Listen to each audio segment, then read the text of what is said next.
Hello friends, welcome to our YouTube channel. In this video, I'm going to tell you about how you can enable filter call in your Realme smartphone. Before watching this video, if you have not subscribed to our YouTube channel, then subscribe to it and like our video. So let's start, friends.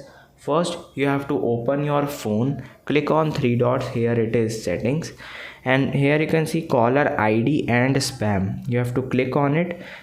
Click on filter spam call. You have to enable it filter your spam call, prevent suspected spam calls from disturbing you.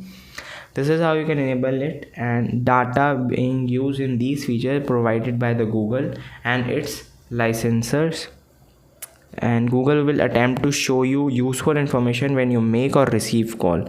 I hope you like this video. If you like this video, then subscribe to our YouTube channel for more helpful tips and tricks videos. See you next time.